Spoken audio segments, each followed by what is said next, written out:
Good evening and welcome to the November 20th, 2013 School Committee meeting. Please rise and join me in the Pledge of Allegiance. I pledge allegiance to the flag of the United States of America and to the republic for which it stands, one nation, under God, indivisible, with liberty and justice for all.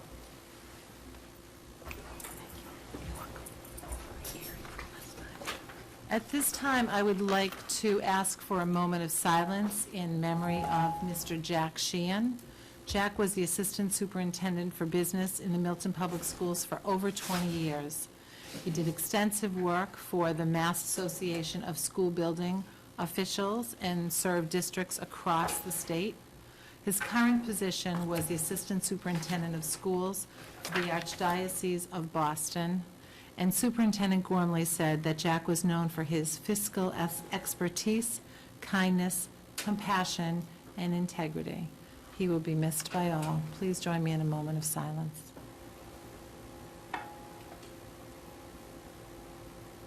Thank you.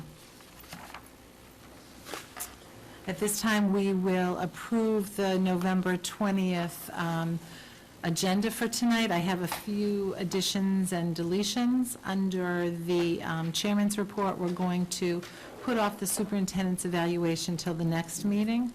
Under finance subcommittee, we are going to put off until the next meeting the first quarter report, but add in the full-day kindergarten insurance chargeback vote. And we are going to delete the health and wellness subcommittee report. Are there any other additions or subtractions? Hearing none, we accept this as written. I would also like to begin by welcoming a new face to our table. We're welcoming tonight the grade 9 student representative to the school committee, Amanda Delcont. Welcome, Amanda. We're so happy to have you join us here. And we look forward to hearing your thoughts about our proceedings. Great. Do we have anyone for citizen speak? No. So I'll entertain a motion to approve the minutes of the October 16th school committee meeting. So moved. Second. And seconded by Ms. Bagley-Jones. Any additions or corrections?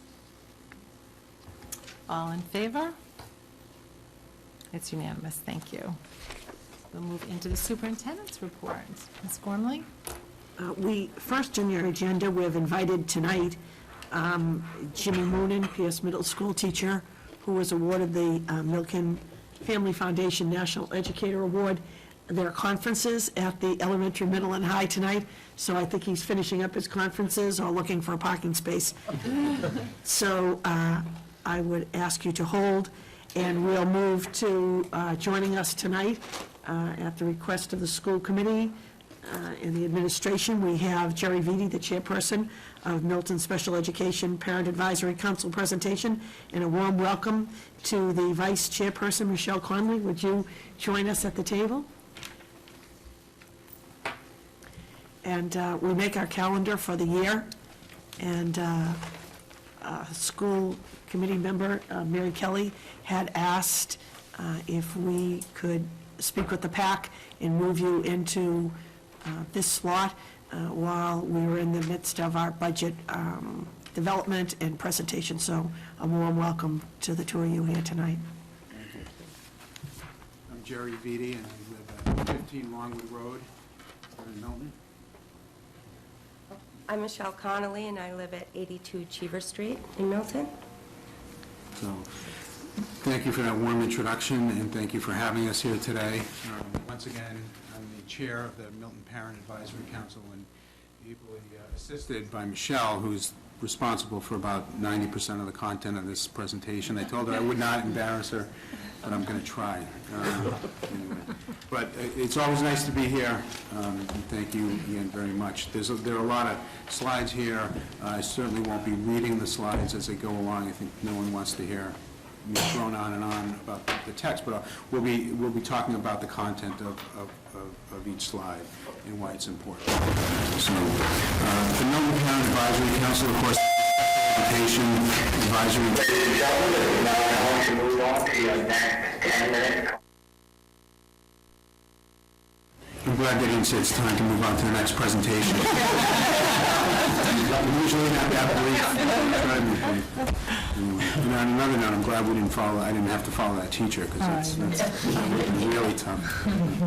So the PAC, for folks in the audience, we're a state-mandated, system-wide volunteer organization. I underscore volunteer organization comprised of parents and primary caregivers of children with special needs, and I'll try to do this. No. Okay, hopefully that's the next slide. Okay. So what we do here is we PAC, among other things, is advise the district on matters relating to special education. We meet regularly with school officials and the school committee, and we haven't been here a lot this year, but we're hoping that we'll be back soon. And we provide educational, probably our most important mission is to provide educational resources and programs to parents and caregivers and really everyone involved in the district, throughout the district in terms of special ed, including students, teachers, and administrators. And finally, we're attempting, and what we're hoping to do more and more this year is to be proactive in our communication with the committee, with the administration, with parents, with all the stakeholders, and so hopefully some of the groundwork you'll hear about tonight will come forth, and you will have more structured communication. You'll hear more from us throughout, not only here, but throughout the town. So. In terms of our mission, I'm going to make sure we're on the same page here, so I'm going to turn around every once in a while, and I'll read this one. It's we strive to make a difference in the lives of students with special needs by providing family support, information, and training on the special education process and laws that govern their child's right to a free and appropriate education in the least restrictive setting. So we've talked a lot about that here. Networking and sharing resources to better support our children's needs, and working in partnership with the school district to create and improve positive outcomes for students with disabilities. Also promoting education, communication, and programs within our community. So here it is.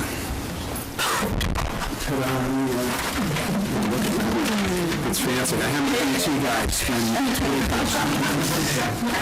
he said, I need an hour more. And I said, no, I have to get this right. So, I'm the chairperson of the show, is the vice chairperson. We have Ann Finnegan as our treasurer, and two at-large members, Kevin Renee and Terry Solomon, who do a wonderful job. So it's a small group. And when I talked before about volunteers, it's a small group of volunteers. So if you're out there, we need you and we want you, and any help we can get is much appreciated. We're off to a great start. We had our first meeting was last, I believe it was the 21st of October, and we had Karen Crosby come in and do an overview of special education programs in Milton. The idea was that she'd come in for about half the program. It was a 2-hour program. And the second half, we would have just a parents group to talk just among ourselves, so to speak. It was such a hit that Karen ended up staying the whole time, answering a ton of questions, taking back a lot of feedback. And also, what was very heartening was that parents stayed. About 15 or 20 parents stayed after the meeting in their own little groups, talking about their experiences, their issues, their problems, the solutions that folks had. And it's really what the PAC should be all about. So there were a lot of new members, and I just thought we were off to a really, really fine start. Yes? I don't mean to interrupt your flow, but to let the school committee know that in their green folder, I've given them a copy of the updated special ed programs for this year. Okay, great. And I think that was the basis of the presentation that night. Yeah. Yes. Okay, cool. Thank you. All right. Okay, good. So we have a program tomorrow night, so I'm going to shamelessly promote our educational program called an IEP for my child, which is tomorrow night at right here. And we have a speaker from the Federation for Children with Special Needs coming in, and she's going to talk about building an IEP from kind of the bottom up, with an emphasis on setting goals, having measurable goals, and then tracking against very measurable goals for kids with IEP, so they're not amorphous. The IEP is not kind of something that is open to a ton of interpretation, but has some hard data and some benchmarks and milestones associated with it, and I think that is a terrific program. We've had the speaker in, Ms. Dunkley, in the past. We had her in twice last year, and she was just tremendous, so. You're all welcome. You can even another night out, but we'd love to see you at some point. And so therefore, we've included our PAC's education program schedule for the year. So just to go quickly through this, generally we have the IEP for your child is tomorrow. We are in January going to have an extended year service parent speak meeting where we're hearing a lot about extended year services, a lot of concerns, a lot of issues, a lot of parents who are coming to us, and we've decided to put a program together just on that subject matter. So we'll be talking to folks all around this room in preparation for that program. We've gotten a lot of input from our parents and some of our leadership. When we do a parent speak, if you look on February's program, that's where we get together, folks get together, to bring their problems and concerns, and generally we have a small program, same design as I talked about with Karen. We have a small program, and then we have an opportunity for folks to get together and talk, and that's the design of those parent speak nights. So always looking for introductory speakers, so maybe look out in your inbox and see when you may be getting an invitation or two. So we'll do transitional planning in March, and then a preschool roundtable. Roundtables are where we get folks, administration, teachers, therapists, reading specialists, and so on and so forth, all together. And we'll target this one at preschool parents who are coming into the system, who want to know more, who are scared, feeling vulnerable, lonely, heads are spinning, and so forth. And we'll try to give them information and a foundation upon which they can make good decisions, and they can feel hopefully comfortable and comforted by what they hear in this roundtable. They've been very successful in the past. If we have an opportunity to add one or two, certainly like to do so. And then we'll have, after that, it'll be PAC elections, and I'm sure Michelle will be the next chair of the PAC. Not to embarrass you. You did it again. So, quickly, our 2013-14 goals and objectives are, one is to strengthen our infrastructure, like that. Improve communication, increase our membership, and having our advocacy and advisory participation, increase that. Although last year we did a heck of a job, I think, in terms of our advocacy and agenda. PAC was certainly at the forefront of a large issue that you may recall. But we hope to take that momentum and carry it through to other issues. So how are we going to achieve our goals? One is in terms of strengthening our infrastructure. That's great. So this is teamwork here. Okay, which one is it? So do it? Perfect. So we want to have, essentially what we are really lacking is we don't have a good website. It's old, it's antiquated. I hope many of you take out your smartphones and try to look at it right now, because it's really not up to snuff. And we need to have a better website as the face of our organization. We have a proposal in front of Mr. Jett for public service hours, or service hours, community service hours for high school or middle school, or we're looking for high school kids, really, that can help with web design, maintain the website, do other things, including having babysitters at meetings, so that parents who, don't have to spend X number of dollars, come to a PAC meeting, so we can have kind of, babysitting resources. So those are the kind of things we're thinking about when we think about website and getting more bodies and volunteers and students involved. We'd like to create a committee structure, but we need more bodies to have a committee structure. And it's really the group of us, the five of us, working together. And I should say McKay Bradshaw is always wonderful to work with. So, and we want to articulate our goals. And hopefully tonight we accomplish some of that. And we want to certainly increase the participation we have among everybody in this room as well. So, next. Your Honor? So, in terms of improving communication, I talked about the website and so forth, but one bullet I'd like to highlight is that we've started, and Michelle and Karen Clasby have really taken the bull by the horns and have established a monthly meeting schedule where the PAC board meets with Karen and we talk about the issues that we're talking about tonight.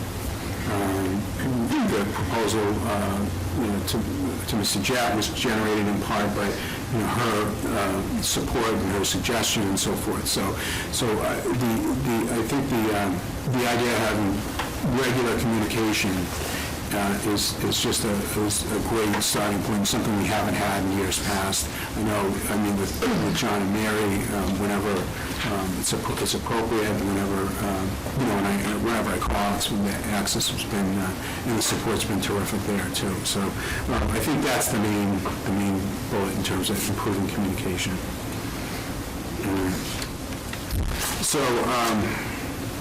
And we're having a little theme here in terms of increasing participation. We want to get more interactivity with the community. And that might be with some social media, which, I'm not, in my age, I'm not going to be, the lead on that, but I'm lucky to be able to use my smartphone. But that's why we need some young blood and young kids, and so we can connect in different ways with the community at large and with everybody around the table here. And even if there's any kind of resources through the school system, I'm not quite sure, the web administrator through the high school that could lend some time to us to just teach us and help us get it set up, it would be much appreciated. So looking to community support as well. Parents, we've asked if they have that type of expertise. Exactly. Our next slide, and we're coming to a close on the formal part of the presentation, but is advocacy and advisory participation. So we're in the process in many different ways of identifying areas that need attention. In compliance with state and federal law, we're always looking for opportunities to inform ourselves and inform the town about where we might be, where we're in compliance, where we might be out of compliance, where there's some gray area, and that's where a lot of the advocacy happens, right? It's, this doesn't seem to be black and white. Let's try to move the issue along so that everybody understands it and can come to some kind of consensus. If not, you may come to some understanding, or you may have some disagreements about what's happening. We want to work collaboratively, and especially this role has changed over the last, I would say, year or so, in that I'm getting a lot more calls from parents. I think Michelle gets a lot of calls from parents. The individual board members of the PAC are getting a lot more, hey, can you help me out with this? Can you connect me to a parent who has this problem, or an advocate, or have you seen this before? So we try to roll these, John and I, especially have worked in a lot of these kind of one-off issues. But we're really going to, this year, roll up a lot of those issues and roll them up into some policy and advocacy issues that we want to focus on and have that kind of grassroots, kind of percolating up from the grassroots. So, and we'll do that by coming here and working with Karen and John and Mary, as we always do. So we will touch on some of our objectives. One of the things, in the interest of time, would be if you would have us back, we would like to make another presentation, really diving into some of the issues and concerns that we have, or at least the things that we're going to focus on. That's probably a better way to put it. But we're certainly interested in the extended year service criteria, the program, who gets in,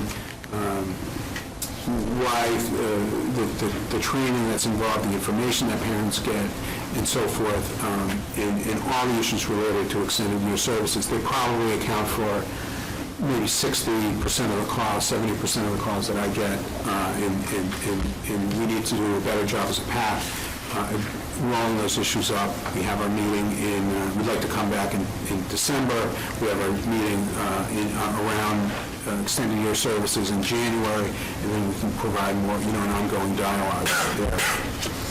And including in the NET program, I think I'm missing a C there, but we are not-for-profit, so we're trying to save ink. But including all programs that fall under extended year services. But folks have been recently talking to me about the NET program and the shifting of, I think it's going to go from a 5-day to a 4-day model, and we want to understand a little bit more about that. The CAP, so this is a big one, where programs and procedures to address social and emotional goals. I don't think that any school system anywhere does a great job of understanding the social and emotional needs of folks. And it's difficult to measure, it's difficult to train on, I think it's difficult to interpret, but it's extremely important that folks have a better understanding of what it means in the community, in the school system, and for parents to be able to advocate on these type of disabilities. Right, and especially with the pandemic of autism, when you think about it.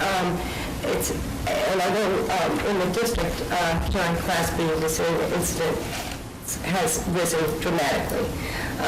If you just take that population of kids with special needs, it really is something that needs to be addressed, and maybe it involves training of professionals, certain programs. We don't know how it will work, but we do know that it's an area that needs to be addressed.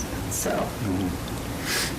the final two are certainly the CAP implementation. We want to, one of the things we talked about were gray areas, and we just want to make sure that all the hard work that was done in the past is carried forth in the future, and it's something that the PAC is, as advocates for special needs, and especially the last book, the COTAR programs, really needs to keep an eye on, and I think that is part of the legacy that we built, and it's part of the present, and it's going to be part of the future advocacy of the PAC. So. That's it for I would say thank you for having us here, and if there are any questions or maybe an invitation to have us back.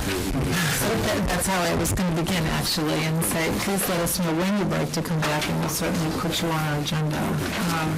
We have mapped out a general agenda for the year, but we'd love to add you in on a regular basis if that's right. We'd be interested. And also, you asked for people to help you with a couple of things. So you want people to attend your meetings, and if they can't come tomorrow night right here, how can they contact you? And if there's someone out there that has that expertise around web design, how would they contact you? Well, I'll give out my personal email address because it's so important that we get this. But my email is gvitti@hfihealthcare.com. So I'm happy to field all incoming emails, and I know the folks who I need to put in the spam filter and so forth. So anyway, if they want to Email me, and I'll forward the emails directly to Jerry and Mrs. Scott. yeah, that's good. Thank you. And I think our site, though, is still... Milton Pack. Yes, even though it's outdated with information and resources, you can always go on our website. Yeah. And, Contact you through that. yes. Our contact information is up there. Okay, good, thank you. And the website is miltonpack.org? Thank you. Becky, Mrs. Padilla? So I just have two questions. Number one is just one of the things that came up in the presentation. You said, which I think is a really good idea, and you're looking at offering childcare for your meetings. Just an idea, because some of the PTOs do this and would offer a low cost. The high school students have service hours that they need to fulfill, and it might be a way to reach out to the schools and use high school students that are interested in helping you out and provide those service hours at the same time. Actually, that was a part of... Ladies and gentlemen, thank you very much, and this will conclude the parent-teacher conferences for the evening. You didn't get to come. Thank you once again, and staff, please exit the building. Thank you. Yes, and we have requested the website assistant, the community service hours for the childcare, as well as community events that we can feature. But that letter just went in last week, so. Okay, great. Yeah, because I think that would be a great opportunity for students as well to provide that service. I think the PTOs have been successful with it. And it also really does up the meeting attendance, I think. Yeah, absolutely. And it's absolutely. And then the second question, and this is something you still think about and you can get back to us, but if you can provide us any, in terms of increasing your communication, other than coming to more meetings, if there's anything we can do to improve. I think we have great communication, but increase that and provide better, even improved communication. Just, let us know if there's anything, and you've given us the meeting list, which is really, really helpful, so that we can attend meetings too if we, if that's welcome. So. Thank you. That'd be great. It's just for a bit of information. PAC has an email list where we send out meeting notices and other information. One of the things we're going to try to do is send out more information about non-PAC activities, community activities, and so forth, or educational events. It goes out to the PAC list. The special education department sends out a list to all, the same email out to folks with kids on IEPs. Our notices go out then in backpack notice form from all schools, and so we try to blanket as best we can, but there's always room for improvement. Yes, and if I may add, the meeting with Karen was, it was very exciting in the fact that we were troubleshooting and coming up with really great ideas of how to work collaboratively together, but also, I guess our main goal was to be able to educate parents and even school professionals, special ed professionals, to a level where when there are differences that occur, that they're very transparent, they're much more transparent, and that we move forward on those issues much better.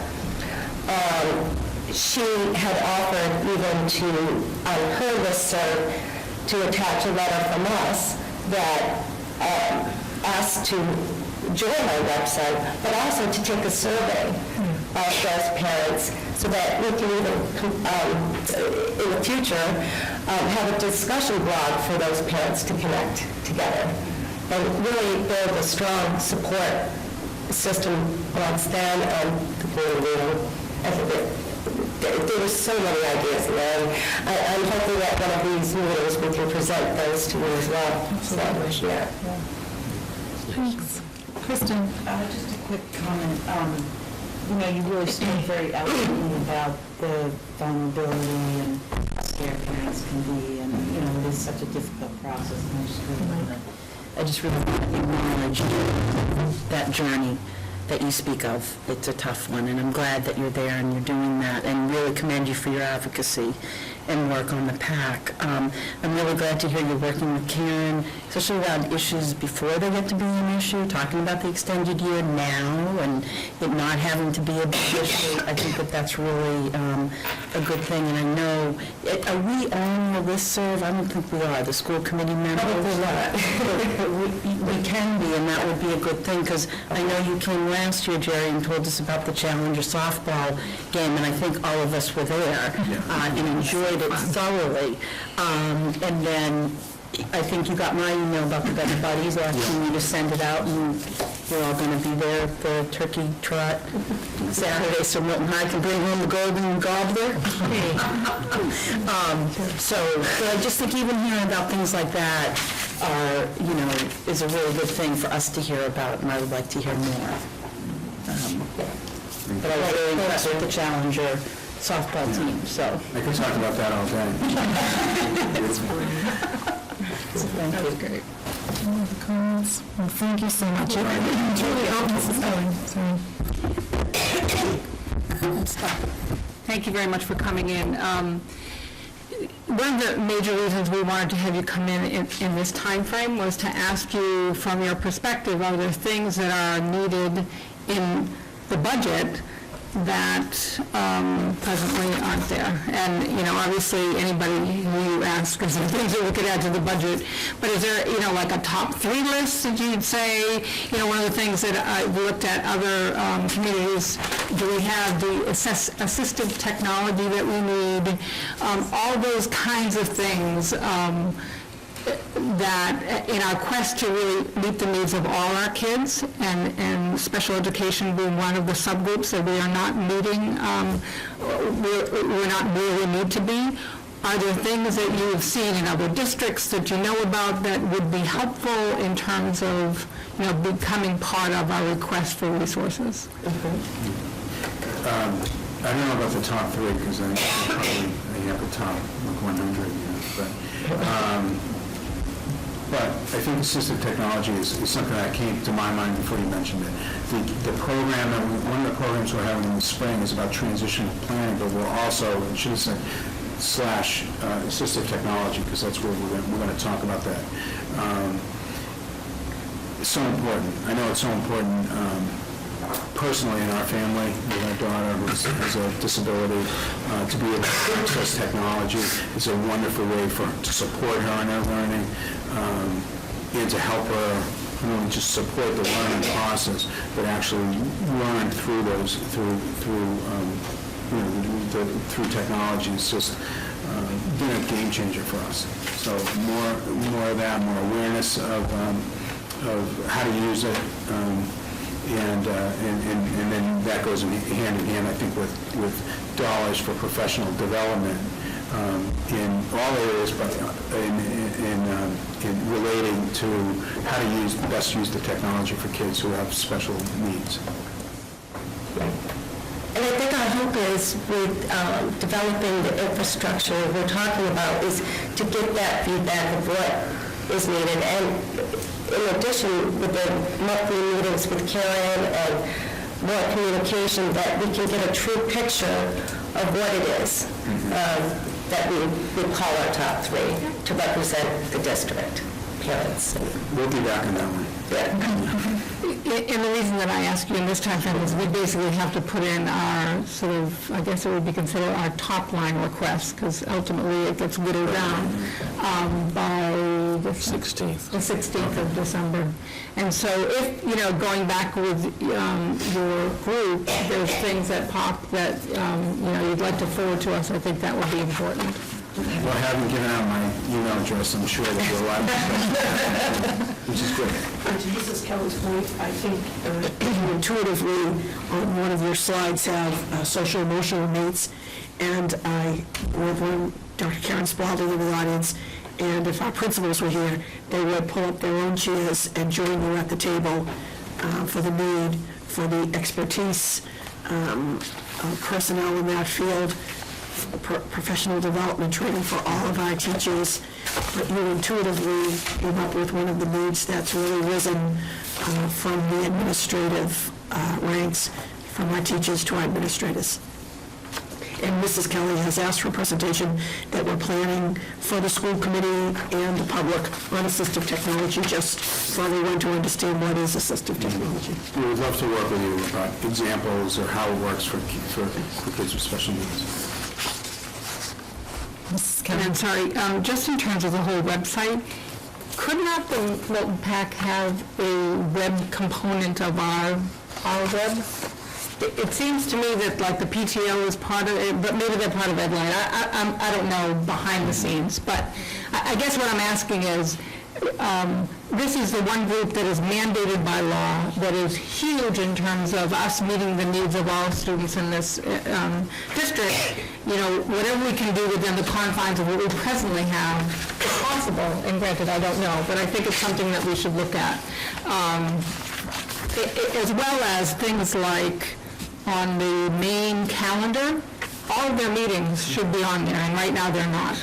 I think, this has been brought up, I think, in years past. It's just something we really need to start focusing on to help them. I mean, God bless you all, quite frankly, because you have your own family issues that you deal with on an ongoing basis, and now you're just broadening what you do to help others. And, you're doing God's work, and we appreciate it, so thank you.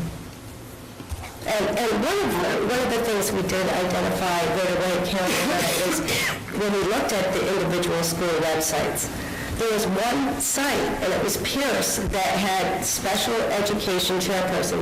Not a single other site had a contact. Simple things like that.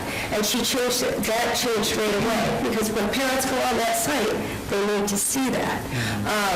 I started to joke with her that she was administrator of pupil personnel. I said, why not special ed director? She said, well, because I have these other areas. I go, can you just put it in parentheses?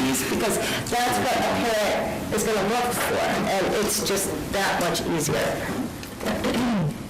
Sometimes it's the smallest nuances that make a difference in that information sharing, so thank you for putting it in. I'm sorry, one last thing. I so appreciate that this has been updated. I think that's great. I think it needs to be updated every single year, so that going into the year, because part of it is the contact information, et cetera, which I think will be helpful. And so the other question I have is this being sent out to all of the parents who presently are on this listserv or whatever, so that they actually get receive an electronic copy if possible, but maybe if not, we can have copies available at your meeting or whatever. That's a great idea. We can push that out to our list and the school's list and so forth. Featured on the website. And even, in the context of us trying to reach out to families who haven't entered the Milton Public School system, are there places out in the community that we should have these available, whether electronically, with the library, wherever, that will help to sort of broaden the net that we're casting for these programs? That'd be great. Well, thank you. It's a huge Thank you service so that you much. provide Good to to the see families, and we appreciate it. Thank you. Happy Thanksgiving. Yes, thank you. Take care.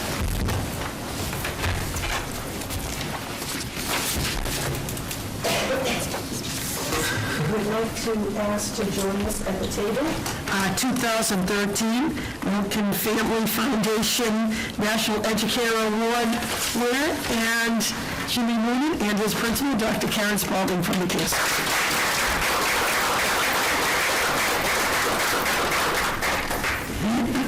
And so,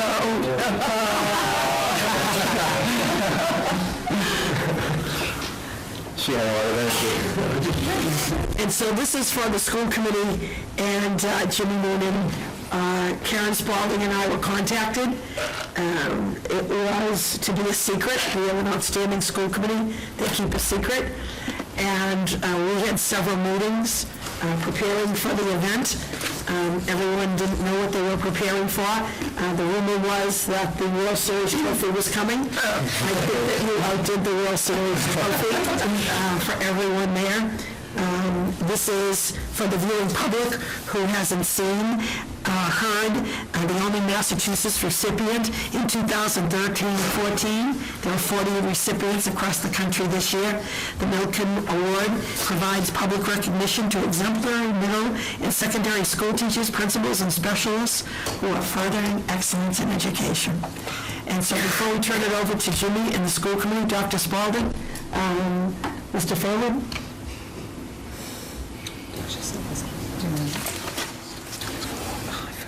I just want to say thank you for having us this evening, but most especially thank you to Mr. Moonan for being an absolutely fabulous teacher and embodying all of the characteristics that we know make for a great teacher, and that is hard work, reflective stance, strong, unrelenting commitment to students and to families and to his colleagues. He is thought of extremely, apologize if I'm going to make him blush, but he is thought extremely high of among students and families and colleagues and administration, and he is absolutely an excellent teacher, and he is one of many excellent teachers that are at the Pierce Middle School who work, again, tirelessly on behalf of students and their families. So I am in honor to be in his presence as well as the presence of the other teachers at Pierce Middle School. And in the Milton Public Schools. Absolutely.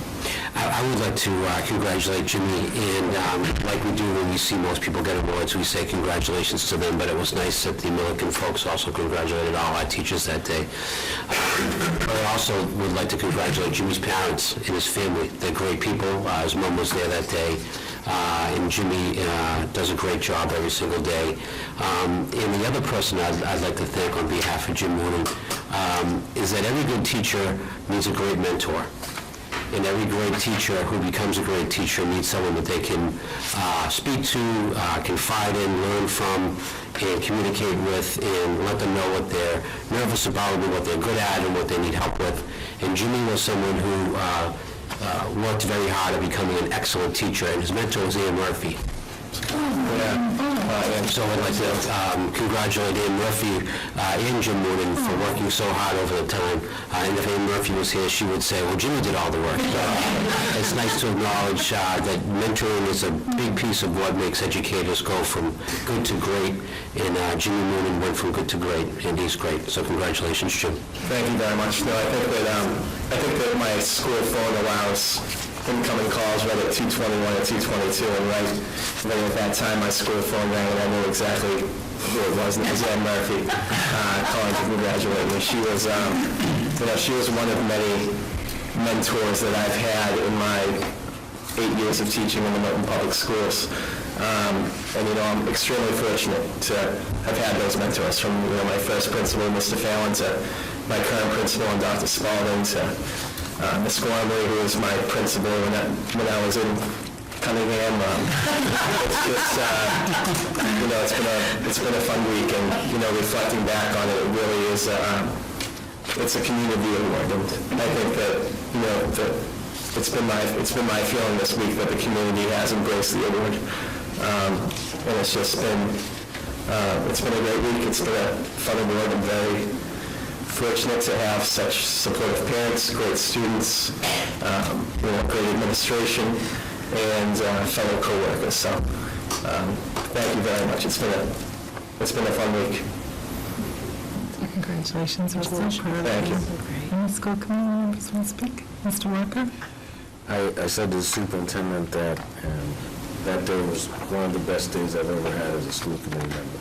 And I couldn't have been more proud of you, of us as a community, and all the great teachers that we have. And I think that one of the best things was how excited the kids were. I mean, I just couldn't believe it. It was magic. And you could see that they were just as excited as you were when you found out it was you. It was just a joy to watch, and I think it says a lot, as you said, about this community. So thank you for a great day. Thank you. No, it was great, and Dr. Spalding, and I know everyone put so much work into that day. And I think it came full circle. I think it went flawlessly. From the marching band to the chorus to the band to the string quartet in the library to the food preparation by Jack and Morgan. It was just an all-around team effort. It was a great day. You had a jet fly over. I think we had everything else covered. Dr. Jane Foley, who is the senior vice president at Milton, should acknowledge that she and her film crew flew in for the day. And so I said to them, you're back to the airport, you're going back to California. They said, no, and we can't tell you where we're going. I want to say that you would have called Kansas City, that you're on your way. But I have to tell you, one of your fellow teachers, every single one of them has something to say, but one of them stood next to me and she said, I knew as soon as that lady started talking who was going to get that award. And then another child said to the film crew in front of me, well, I had three choices in my mind and he was one of them. That's funny. Yeah, there would have been many deserving teachers. Everybody felt it. Thank you. Ms. Walker? Just one more thing. I said this to your sister when she was here, and I would say it to you. I think it's fabulous when someone receives an award like this that is national recognition and a very elite group, and you can say to the kids, I went to your school. I think that is just so great. Yeah, it was so... I loved my experience in the Milton Public Schools. I enjoyed every minute of it, and I think it's part of the reason why I went back into teaching and coming back to the Milton Public Schools is because of the experience I had there. And I would just like to say how proud we are of your accomplishments, but also that I'm sure someone in that sea of faces of children who are cheering you on is a future award winner themselves. And I think that that's what's really exciting, paying it forward.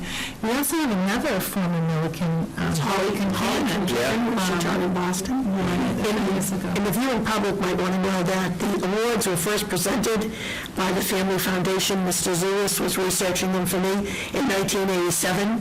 Massachusetts joined the program in 1997, and since then, more than $1 million has been awarded in Massachusetts. That's great. It's a great foundation there. And you don't have to share any of that money with anybody. Even though you share the credit, you keep it all. So thank you so much for coming. So thank you for having me. I think our students had some input. Did you tell me, Mr. McCarthy, that your sister, your brother has... Oh, yes, my brother has you, Michael. Oh, yeah, of course, yeah. Absolutely. And he was just like, from what he said it was like the coolest thing ever. Like, they were all with me, I think it was the gym. Yeah. You all went.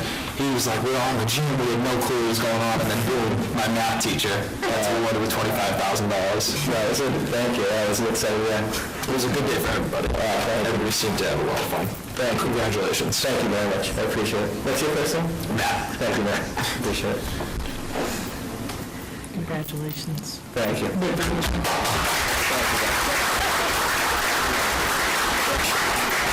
Could I just add one more thing, that the award replays will be on Comcast Channel 22 and RCN Channel 15 every day at 10 a.m., 2 p.m., and 8 p.m. That's from my gosh. So, Jim, who do you think she was talking? Well, it was really amazing. I could just go on and on.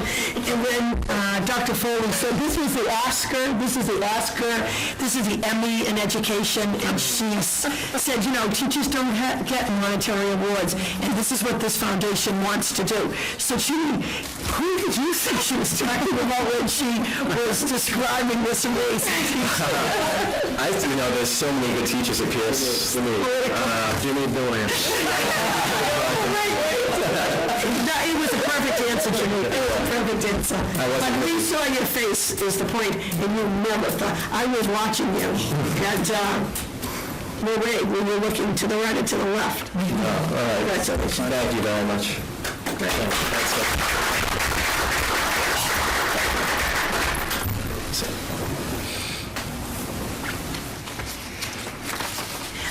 Next, I'd like to present our diversity report.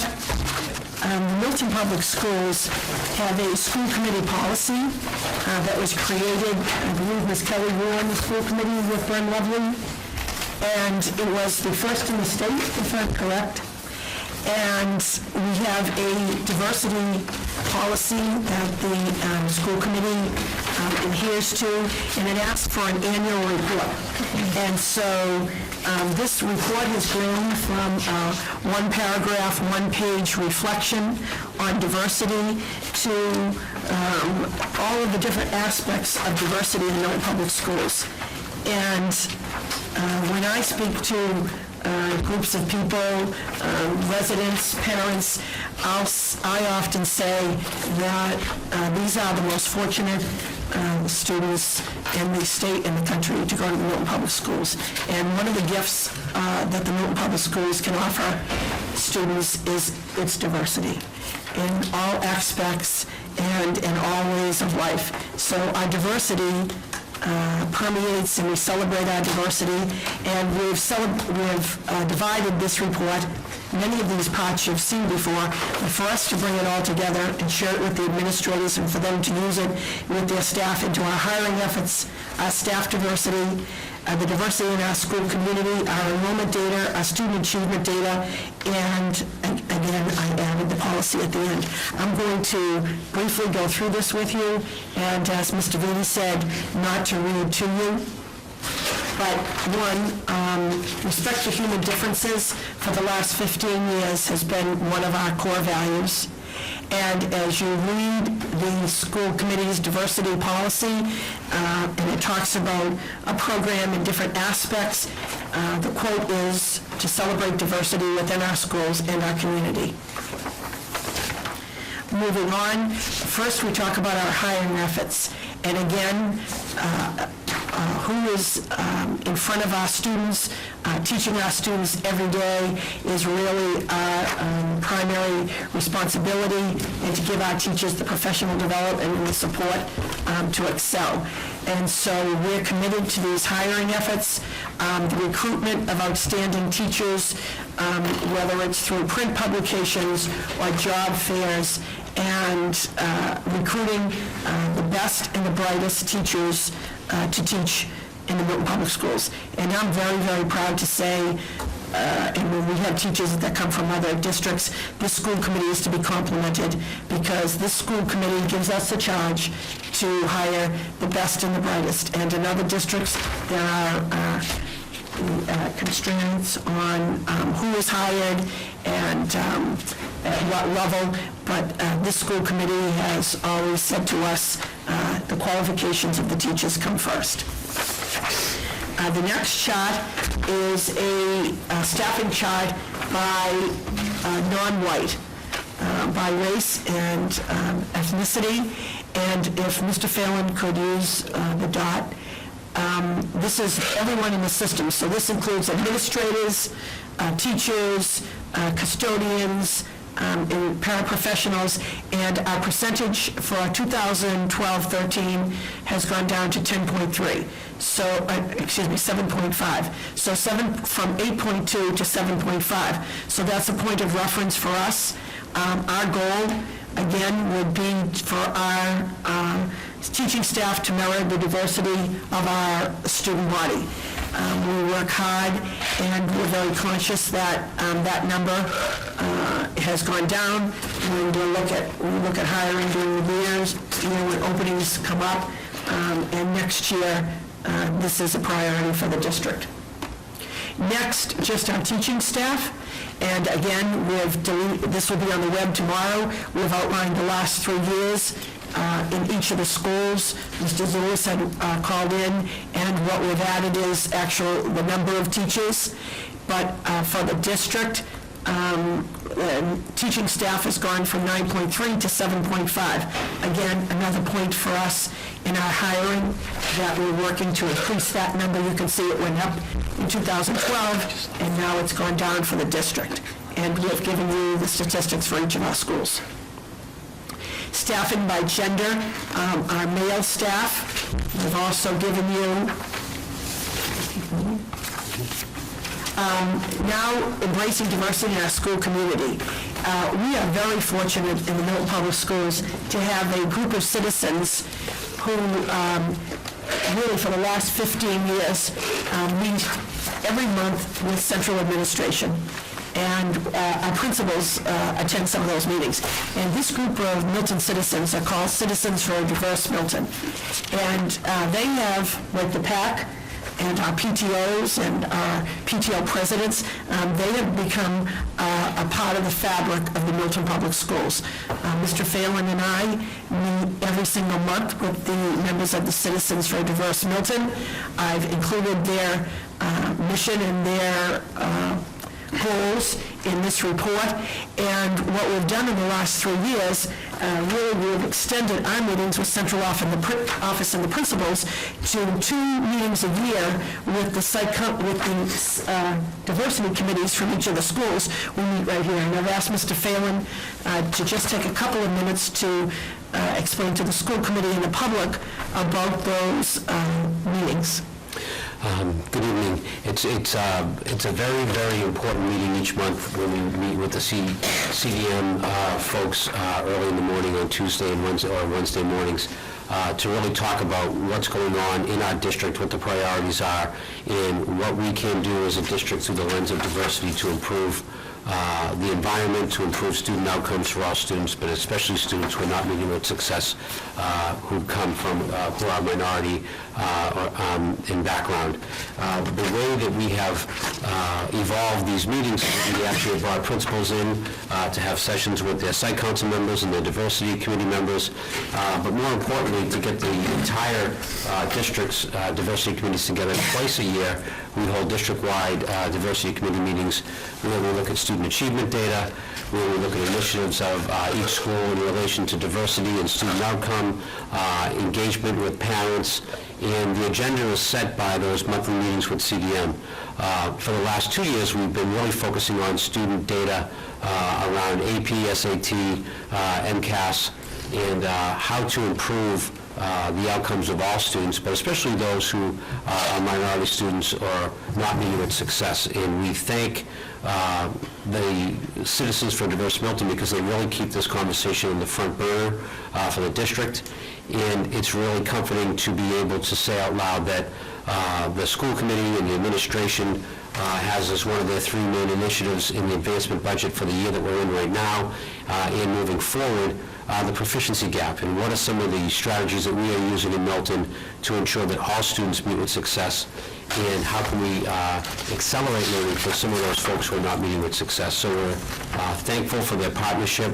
Our next full district-wide meeting will be in January. We had a planning meeting just on Monday of this week with 2 of the members of Citizens for Diverse Milton, and we'll really be digging into the data that has been provided to us by our school principals at their last school committee presentation, which really looked at, if you remember, where the proficiency gaps are in relation to our subgroups, and how are they comparing to the majority of students, and how we can shrink those gaps. The good news is that by the end of our Milton Public School students' careers, when we get to the high school, we really are seeing progress in shrinking the proficiency gap for some of our subgroups, and it's very exciting data. But there's a lot of work to do. The folks from CDM are very content and happy that we're actually digging into this type of data with them as explicitly as we are, and so we look forward to continued partnership with them around the real issues of how can we support all students in each of our schools. And the way CDM has grown is that meeting with us is excellent, but now their members have gone out and become members of the diversity committees at each of the schools. And so now we're reaching more people. And one of the growing steps that we're in is for the site councils understand their roles, the PTO understands their roles. The diversity committees are looking to find their roles so that they're really involved in the culture, celebrating the diversity in the schools, understanding the data. And I would say that, I'm very proud to say in the Milton Public Schools, you would have to a principal say that monthly they meet with the PTO, the site councils, and the the diversity committees. What I've listed for you, reported in from the principals, and I want to recognize Maura Downs for working on this report, that the school sent in some of the events with staff and students and parents that they were the most proud of, sponsored by their diversity committees in partnership with their parents, teachers, and at the middle and high school, many times with the students. At the high school, students sit on the diversity committee.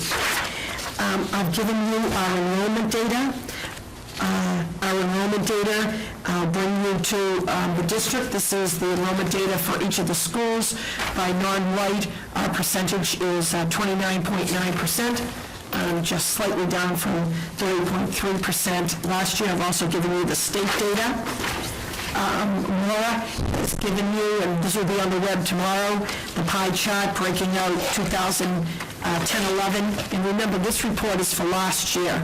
The way your policy reads to report out in October for the prior year, 11 and 12, and 12 and 13. We, Alyssa Buchanan, join us. If you go a little bit further. We had our ELE coordinator join us, and we had a tutorial from the public and the school committee on our English language instruction. And I'll bring your eye to, if you might remember, when parents register in the public schools, they identify if English isn't the first language. Last year, we were up to 6.5% identifying that English was not the primary language in the home. But then, as you remember from Alyssa's presentation, those children are screened and given tests that are standardized. And I'll bring your eye to last year, 2012-13, 1.5 of our student population was identified as limited English proficient. And then you remember that we have staff members who provide assistance in the class, up to some of those students who speak no English coming into the district 2 or 2.5 hours a day. Special education, I'll bring your eye to, in the 2012-13 school year, there was a drop from 16.2 in 2011-12 to 14.5% of our population identified as special education. These are all the Department of Elementary and Secondary Education figures. Low income. This is a figure that's identified. We put out information. We do it in a number of different ways, asking families that if they want to identify if they need assistance within the school, a free and reduced lunch program that then enables those families to avail themselves of help with everything from the fees for high school athletics to other programs within the school. That percentage within our district is for 15.1. I'll bring you to that number in the state is 37% of the children. Again, because this is how it rolls out, we've given you the male enrollments moving along. Now we move into the student achievement, and as Mr. Phelan referred to, and Dr. Spalding, again, putting all of this information in one place for the 2012-13 school year. The district was a level 1. You know, for this year, we're not a level 1. 2 of our schools were identified as level 2 schools, thus the district moves, but for the 12-13 school year. And I've given you again, for you to have, the high school is coming, the site council is going to make a presentation to you. They'll do a very brief SAT an advanced placement presentation within their site council presentation, but so that you have all of the data, I've given you the SAT data for the last 3 years, so that you can see the Asian, there was a increase in SATs, an increase in the Black African American population, and an increase in the white population in 2012-13 school year. We've given you the bar graph to accompany those numbers. That was for math. Then we've given you the reading scores. Again, but there's a proficiency gap in that the Black African American population should be equal to that of the white and the Asian population. So we haven't identified, and we're working with the high school team on strategies. Again, these strategies have to begin, they begin at first and second grade, but strategies beginning in the middle school, leading up all of the skills that build to bringing about these SAT scores. The next are the writing scores for the SAT. And then we've given you advanced placement data, and again, when the high school presents, they'll give you a more detailed presentation. But again, these are the percent of qualifying test scores out of the numbers of tests taken, but our goal is to increase the number of children of color who are enrolled in the advanced placement program. We've made strides, there are increases, but we have work to do. But again, if we keep those numbers high, that's good. The last 3 years, we want to see an increase in the number of qualifying scores. But in the Milton High School presentation, they'll show you the data on the number of children enrolled in the programs. And again, Laura Downs has provided you pie charts. This will all be up on the web tomorrow. And then the MCAS data, it's very interesting that in the MCAS data, we've gotten feedback from school committee members, and we gave the data in this form over the years, and we've really abandoned this presentation. I've kept it because that's what we did in the last 3 years, but Mr. Phelan, if you could move along. We find that the data that's the most powerful,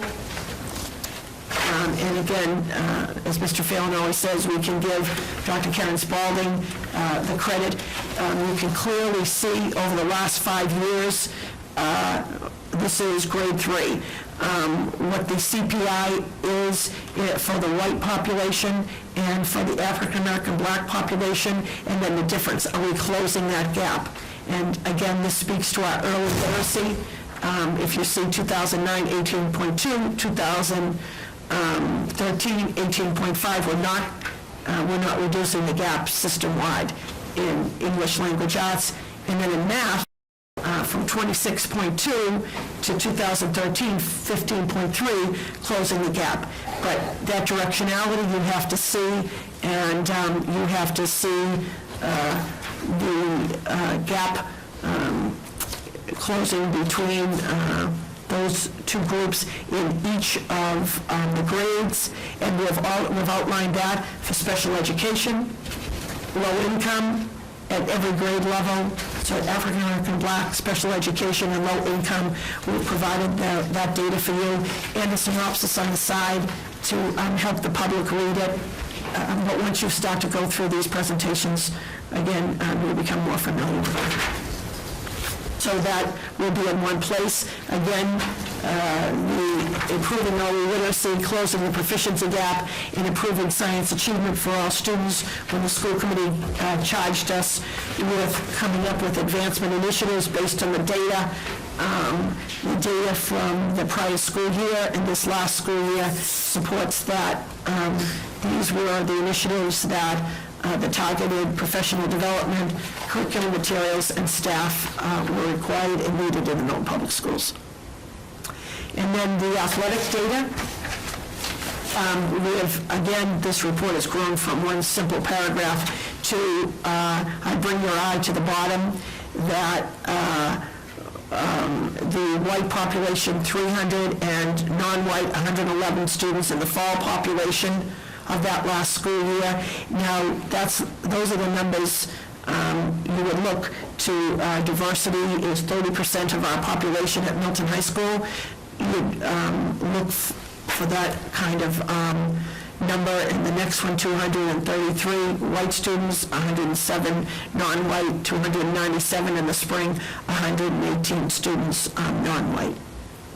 And it gave the percentages up top, 27, 31, and 28%, moving towards matching the population in the school. And then we gave... Ms. Bagley-Jones has a point. Do you have a question about that? But when I bring you back to, that would be our goal when we're staffing, and then we've done free and reduced, and I believe our free and reduced percentage this year was 15%, and so if you look, we've given you the percentage of free students that avail themselves of free and reduced status in the athletic program, and moving towards that 15%, 13, 19, and 13% in the prior school year. That's a lot of data.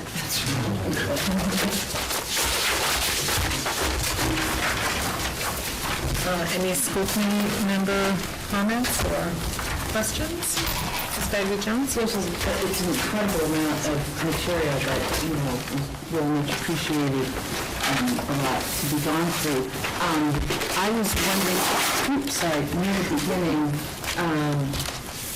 some of the numbers around staff.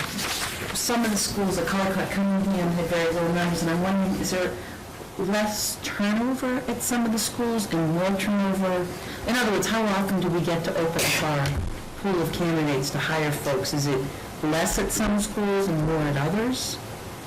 Like Milton High had a higher percentage of staff of color, but I know that there's, I don't think there's any pattern of where the openings happen each year, but I can say that when openings do happen, and we probably hire on average between maternity leaves, people retiring, people moving out of state and resigning from their position, we probably hire about 25 teachers a year.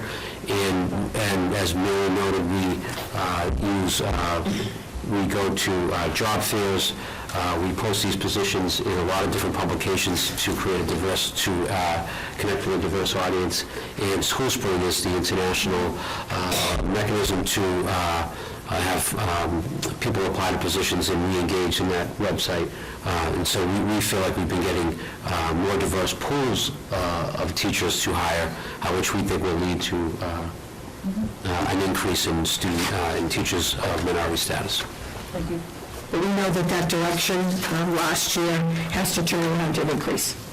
So that's a goal for the district. Mr. Walker? Well, first I'd like to thank the superintendent and her team for what is a much more robust diversity report. I asked for quite a bit more information to be included, and most of it's here, so thank you very much.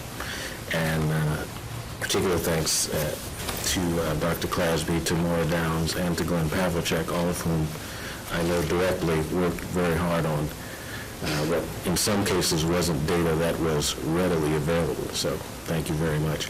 I'd like to suggest that we include this on our agenda next time so that we can digest some of this information and come back with the questions that we have.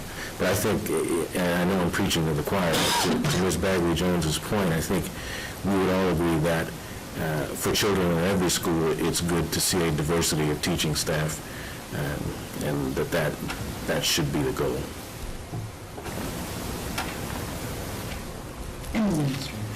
Yes. Perfect. Any other comments? Ms. Bailey-Jones? At the beginning, I think that was back when I could take in all the information, but the social justice curriculum that you're talking about at the high school, right, is a possibility. Is that being explored more? Because I think that's I'll bring back a report on that. Yeah, we talked about that in health and wellness. We talked about that with the projects that Mr. Devon works on. What do they call it? They're social justice projects. And I was wondering if our fellow school committee members over there, the Gay Straight Alliance is still up and running, isn't it?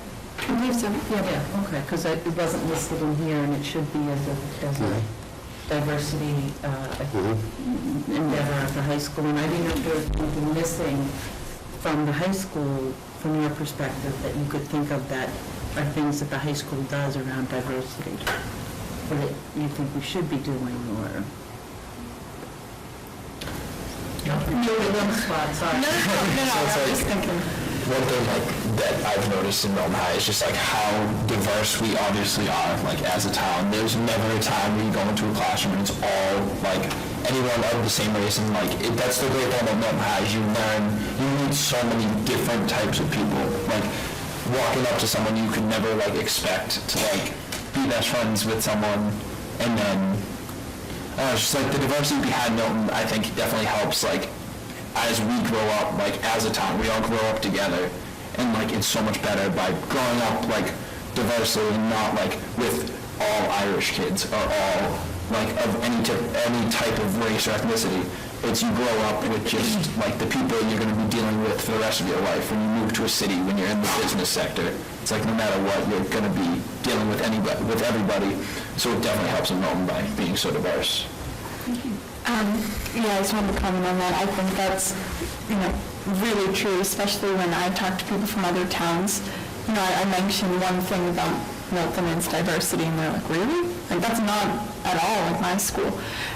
To touch on the clubs or just activities that Milton High has, I think the Gay Straight Alliance and Best Buddies, I think that does add, because they are so popular and very different from a lot of the other clubs offered here. I can't think of anything in particular that maybe could be added, but I just wanted to pinpoint on those clubs that help bring the diversity to all, on a whole aspect, not just the race. Thank you. Mrs. Kelly.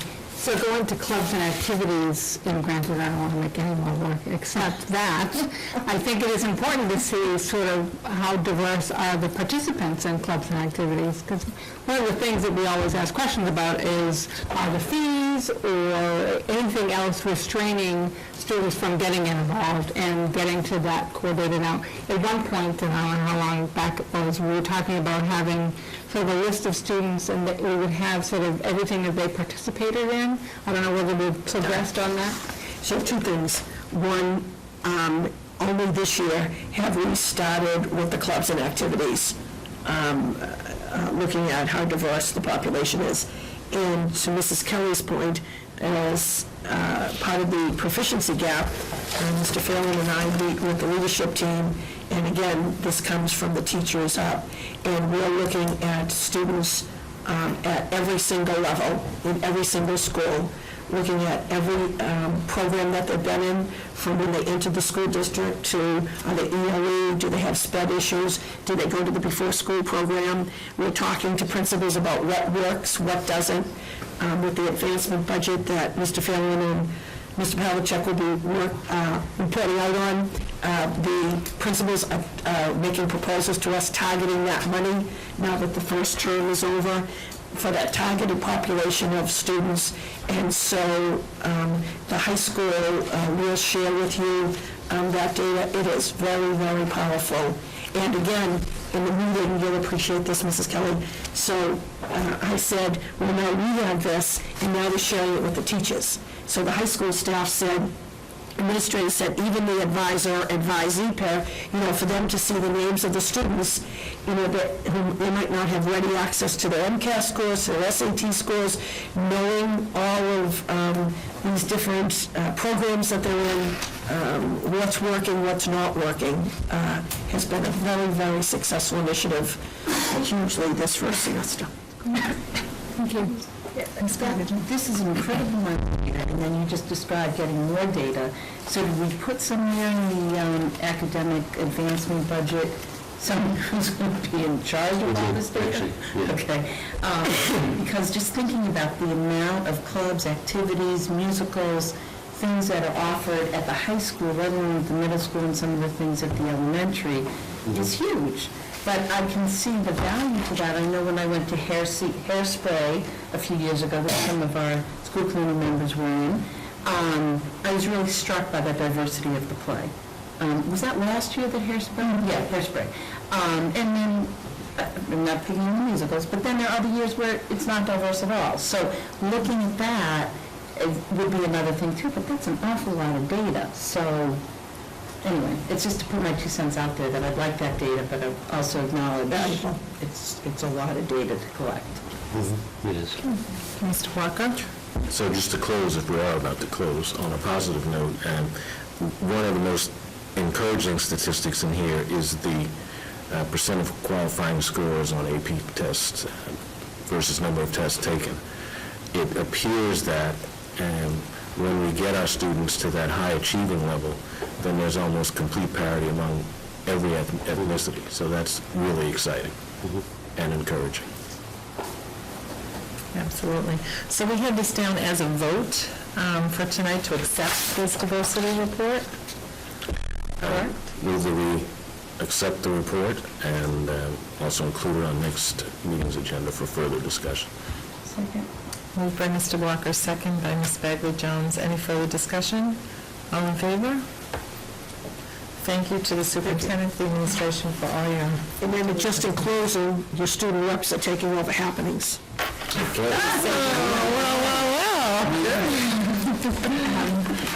November 23rd, at Cunningham School, Best Buddies Milton 5K Gobbler will be taking place. The registration is at 7 a.m. and the race is at 9 a.m.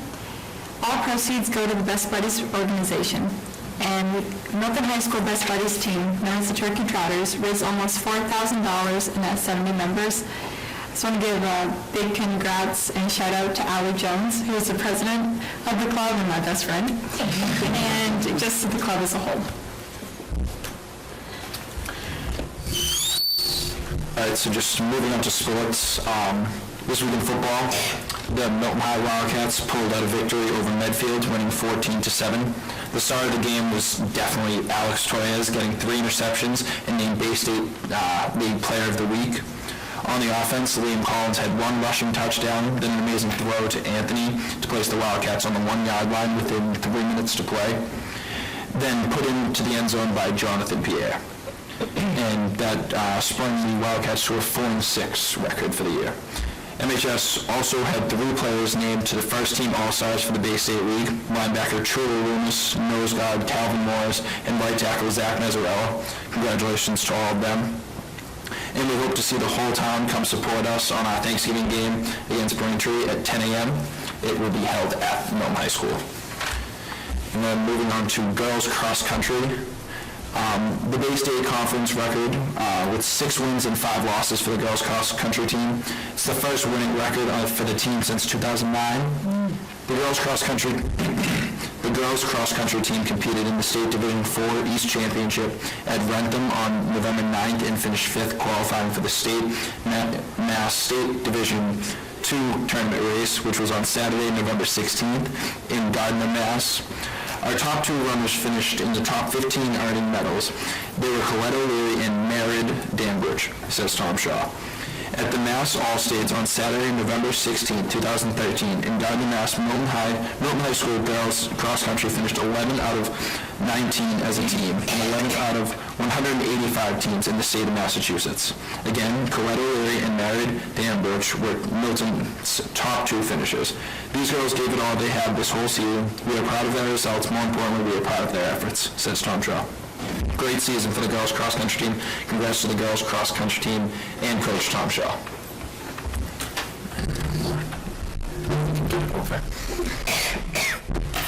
And just a quick reminder, we have a short week next week. There is no school Wednesday, Thursday, or Friday. We have 5 days off for Thanksgiving, which is nice. So make sure you don't show up Wednesday.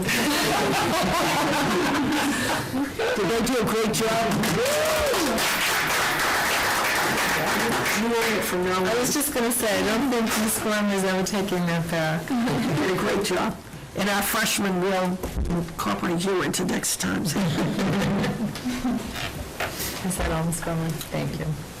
Moving on to the chairman's report. Last night, several of us from the school committee, myself, Mr. Walker, Mrs. Kelly, Mr. Zulis, Ms. Gormley, and Glenn Pavlicek, all attended the Board of Selectmen's meeting to engage in some discussion around the potential for a town and school consolidation committee formation. So we had a great discussion around that and have decided that we would come up with a 6th board member. I think I have all these members correct. 2 school committee people, so 1 school committee person that we will vote on tonight. And also representing us would be Glenn Pavlicek, Assistant Superintendent for Business. We'd also have the town administrator or her representative. We would have the treasurer, the town accountant, and Perhaps one outside person. one Board of Selectmen member, and then an outside person. Okay. So the outside person, we talked last night, if there's someone watching us at home that has an interest in business or knowledge of business workings and consolidation of such, could contact Anne Marie Fagan for the Board of Selectmen to submit your name to serve as that person at large. So tonight, what we would like to do is entertain a motion. I move that we nominate Mike Zulis and Glenn Pavlicek as the school committee and school department representatives to the Selectmen's Consolidation Committee. Second. Motion made by Mr. Walker and seconded by Mrs. Padera. First, before we say if there are any vote, Mr. Zulis, do you accept this nomination? I do, and I appreciate it. I will point out, for Ms. Kelly's purposes, that typically we have to establish the committee before establishing the membership of the committee, pursuant to the policy, BDE/BDF. But I think in this case, since we have to coordinate with the selectmen on the purpose of the committee, and I think that will be happening in the next couple of weeks, I would ask that we waive that procedure just for the purposes of getting the committee staffed, and then we will follow up with the establishing the committee and the purpose once we get language moored with the selectmen. I'll just amend my motion to that we establish a consolidation subcommittee and appoint Mr. Zulis as the school committee representative. So the only question I have around that is it a school committee or is it a Board of Selectmen committee? If it's a Board of Selectmen committee that we've been asked to send a representative to, I think it's different. I don't think it would fall under your policy. It does have some impact. So if it's a subcommittee of the school committee, I think we would have to have minutes, it would need to be, I'm not sure, is this a public committee, they're going to post, they're going to take minutes, I think we need to understand sort of what the structure is. That can come later. I think if we appoint somebody who can work on those details and come back to us. With further thought over the last 60 seconds, I don't think it's a school committee subcommittee. Right, I don't either. Okay, good. So, go back to my original motion. I nominate Mr. Zulis and Mr. Pavlicek as representatives to the Selectmen's Consolidation Committee. Second. Any further, and Mr. Zulis, do you accept this nomination? I do. Is there any further discussion? All in favor? It's unanimous, thank you. I'm going to abstain. Thank you, Mr. Zulis. Thank you for volunteering. Yes, in this case. So at this time now, we move to the MASC conference update, which was held several weeks ago, and I must say, a few of us went down to the conference for dinner one night to attend the awards. So we were able to attend the award ceremony for Mr. Pavlicek, and it was great fun, so, sorry, Mrs. That was the best part. You took it from me. There's really nothing to talk about. No. So first I'll go through the items, the resolutions I was asked to vote on. I have some bad news for somebody.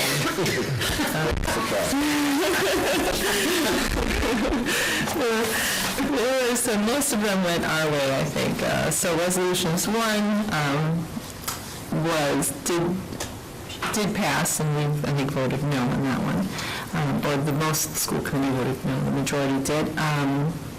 Resolution 2 did pass, and you voted to vote yes on that, but it passed with an amendment, and I have a copy of the amendment. It didn't change it, extremely much, so I can give that to you if you're interested. Resolution 3, teacher evaluation, did pass and is unanimous. Resolution 4, which the school committee voted to vote no on, passed, but there were 4 no's, and one of them was me, so you know. And that was the evaluation of the Commissioner of Education. People were very adamant about that one, so just so you know. Then Resolution 5 that was all the resolutions, and there was actually someone asked the question that we asked, which is, can you split them? Because some of us voted no on things. And they did put that forth, and that did not pass to split it. I'm a little bit suspicious it was because people wanted it to go quicker. And so then, that did not pass to split it, so they just voted on everything, and that did pass. But there were a couple of us that did vote no on that. So those were the resolutions. Other than that, other than Mr. Calvert, just to embarrass him a little bit further, that was the highlight of the week was the Lifetime Achievement Awards, which, as many of you know, I'm a very competitive person, and we definitely had the best candidate for Lifetime Awards. He blew everyone out of the water. Wasn't allowed to give the long speech that we wanted him to give, but he was definitely the highlight of the Thursday night dinner. I attended several conferences. I would say just to highlight a few of them. There was one on putting STEAM into STEM, which is a big initiative right now in terms of using the arts. And there were some interesting talks. This Flying Cloud Institute, which brings in local artists, there's grants available to bring in local artists to team up with different kind of educators. They gave a couple examples, one of them, which I thought was interesting, students might be interested in this to see if you guys think this is interesting, but they had like a dance teacher that came in and worked with the chemistry teacher, and they provided chemical reactions using dance, illustrating chemical reactions using dance. So, like atoms were rejected through the air as bodies flew around. It was really fascinating. I thought the kids looked like they were having a lot of fun. So that was an example of something you could do. And then there was a local artist, like a jewelry making artist, that used, the kids had to make like the glaze for the pottery, and then but they were studying the Egyptian jewelry making as part of that. So they were studying history and also chemical reactions and using pottery and glaze. And so I thought it was fascinating. So those are some grants and things that would be available for that. And, all of these things, I always sit down with Superintendent Gormley to discuss some of the ideas too, so I'll be doing that later.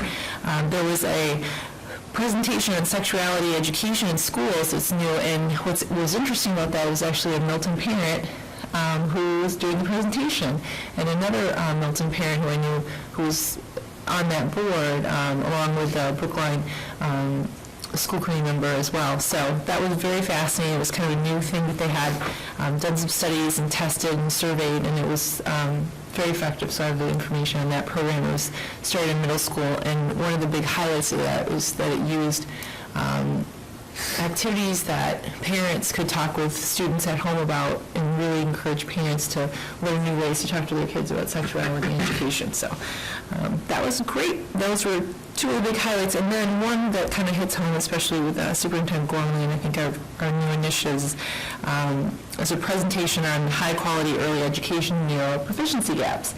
And it was done using New Jersey as the big study, and the advantage they have, of course, is that they won a pretty big litigation case, which provided them with leverage to start these early education programs, and not only using private and public education, providing that for everyone, but they were able to evaluate these programs to make sure that they're of high quality, so the high quality programs are the only ones that are being funded through that. So I thought that was fascinating, but a little bit somewhat frustrating in that, we don't have that litigation to provide us. Massachusetts hasn't had that case yet to get us all those programs, but it still seemed, through what they said, that we're headed in the right directions. It was very successful in narrowing achievement gaps in New Jersey, so we'll have to do some more studies on that. And we also had some friendly members on that were aware of the people we were working with and that we've worked with in the past. They reported in to me that you were there. Yeah, they did. I asked some good questions, maybe. And then just an interesting, I think there was, and I'm sure the students are aware of this too, because I'm sure it's coming up in history classes, but the anniversary of Gettysburg, there was a huge presentation on, analyzing the Gettysburg battle and the Gettysburg Address in leadership. So always fascinating to me. So those were the big highlights. You want more information? I have copies for you. Yeah, on the topic of the Gettysburg Address. So I took speech class with Ms. Crowley, which I must say is easily the highlight of my day.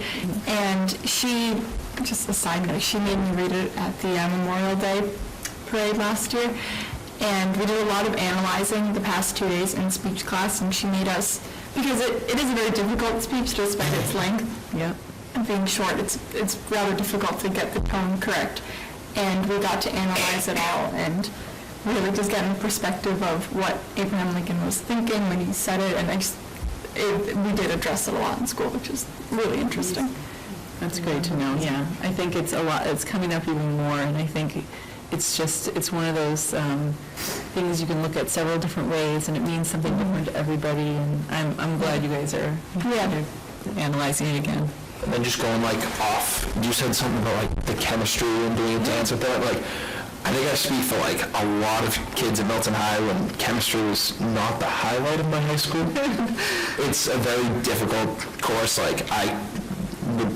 Most people would probably agree that that's probably, for one of the regular courses, there is an AP Chem, but one of the required courses at Milton High, that's probably one of the most difficult. It's just because it can get dry, but it's also if you learn it the right way, if you learn it through some interactive that definitely helps, because it's it makes it more interesting than chemistry is to some people. Some people love it, then there are people like me who just, we're AP U.S. history people. We do not do good with chemistry. Well, one of the comments made was that they were talking about students who had talked about this, and they said on one of the SAT tests, or it might have been an SAT subject test or something, they're like, I could remember it just by thinking back about it. How can you forget that? It's a visual that some people... Exactly, it sticks in your head better than a textbook page will. Yeah, and some people might learn that way, but other people need more visuals, and so it's really trying to reach as many people as possible, that everybody can learn chemistry, maybe just haven't approached it the right way, or other subjects. So I thought it was very exciting. I'm glad you guys are right on board. As someone who's taking chemistry now, I think that would be very interesting. Excellent. Well, hopefully we can get that on board and bring some creative ideas so that you make your chemistry or whatever your class is a little bit more fun to do. Great. Well, Mrs. Padilla, you represented us well, and I want to thank you for doing it, and also taking several days and nights away from your family and traveling to the Cape to attend the conference. We appreciate it. Thank you. Okay, we'll move on to Finance Subcommittee. Sorry, Mrs. Kelly? I think I'm going to turn it over to Assistant Superintendent Pavlicek for this one item on the subcommittee.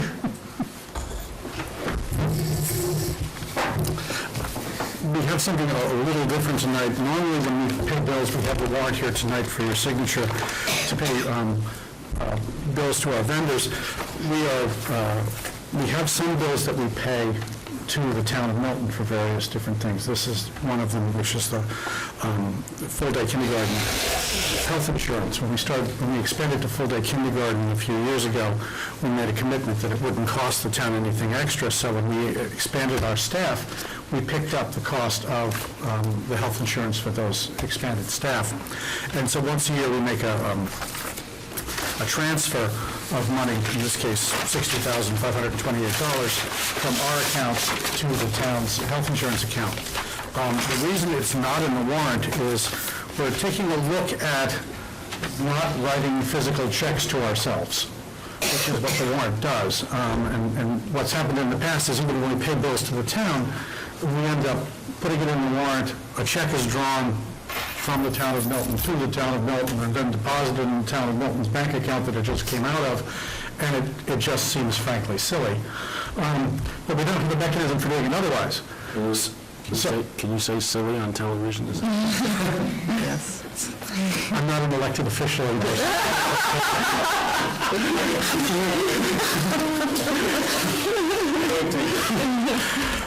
So what we want to do is work out a mechanism where we can just do direct transfers, and I've talked with the town accountant about how to do this. We don't control, obviously, town side accounts, so I can't do a journal entry from one of our accounts to one of theirs, but we can cooperatively do it. And in advance of trying to work out a policy for how to do this, whether we create our own sort of pseudo warrant that we either vote or just sign at school committee meetings when such things arise, I'm just asking tonight for a vote to transfer this amount of money, $60,528, from our account to the town for the purpose of reimbursing health care from full-day kindergarten staff. Move to transfer $60,528 from our account to the town account for the purpose stated by Mr. Kelly. Second. Moved by Mr. Walker, seconded by Mrs. Kelly. Any further discussion? All in favor? Sorry, Mrs. Kelly. I do have one question. I'm voting for it. But do we need to identify what line item that would? I have it on here. Okay, Comes out of the full-day kindergarten revolving account. great, thank you. We'll take that vote again. All in favor? It's unanimous. Thank you. And Facilities Subcommittee report, Mr. Pavlicek, that's you again, because I was unable to attend this meeting, so. Just briefly, a couple of points. We met last Monday to go over the status of some of the facilities topics that we're following. We had mentioned before that the ductwork repairs on the top of this building are complete. So that's one project done. One of the members of the committee was investigating with National Grid as to whether we could then get some rebates for increased efficiency. And we were basically told that if we got our energy from N-Star, we probably would have, but not from National Grid. They're a little more reluctant. So it doesn't look like we'll get a rebate from the cost of those repairs and upgrades. We did sign a purchase agreement for energy, work with Bill Ritchie to lock in the price for the next year on electrical energy, so that is signed.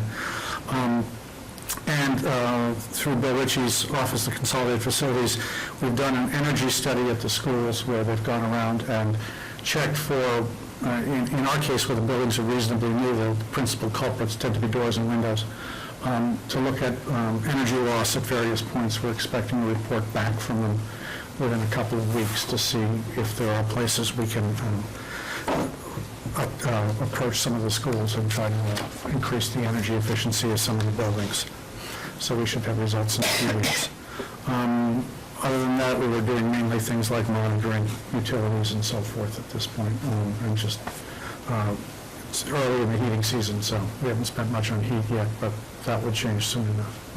Glenn, can you just speak to the energy rate that you got? Is it better than last time? It's a multi-year? It's a one-year, I think we're paying 7.5 cents a kilowatt or megawatt, whatever, and it's up to almost 8, but it's a minor increase. Bill was very happy with it. He worked with our Tradition Energy consultants who were comfortable that that was a good rate, and members of the Facilities Subcommittee who also do power purchase agreements weighed in on it, and they thought it was a good rate too, so we went ahead with it. That's good to know. So thank you to Mr. Ritchie for saying that. Thank you. Thanks for the report. Any citizen speak? Any old business, under old business citizen speak topic responses? We Next meeting agenda items, we've already identified a few. We have diversity follow-up, the superintendent's evaluation, the first quarter report, and health and wellness. Does anyone have anything else that they'd like to add to next meeting's agenda? Okay. No, but can I ask a question? We need a student representative on the health and wellness, and I know guidance was trying to identify somebody. So if you know of anybody who's interested in that. Health and wellness? The health and wellness subcommittee that meets once a month on Fridays at 8. Oh, okay. To talk about health and wellness issues. So we need a student rep. They might be in class. Right. They can skip class to come. Two incentives. Plus there's free smoothies as well. And scones. It's a big hit. Yeah. Anyway. I'm sure. We will keep an eye out, and we will have somebody by. Led by Ms. Bagley Jones and Ms. Padilla. We have a student government meeting, like all 4 classes, this Friday morning, so we'll bring that up. Maybe we can designate someone just like we're designated here. Great. And you can have 2, we said they could have 2 people, right? 'Cause Yeah, 2. If we could get one, we'd be happy, but 2 would be good. Thank you. So with no other agenda items, I'll entertain a motion to adjourn to executive session, to enter into executive session for the purpose of negotiation strategy for collective bargaining with ASME and with MEA, a deployment of security personnel, and negotiation strategy for non-union personnel, not to return to open session, but to adjourn directly from executive session. So moved. Second. Moved by Mr. Walker, seconded by Mrs. Padilla. We need a roll call vote. Mrs. Kelly? Yes. Ms. Bagley Jones? Yes. Myself, yes. Mr. Walker? Yes. Mrs. Padilla? Yes. Mr. Zulis? Yes. It's unanimous. Thank you, and happy Thanksgiving, everyone, and thank you all.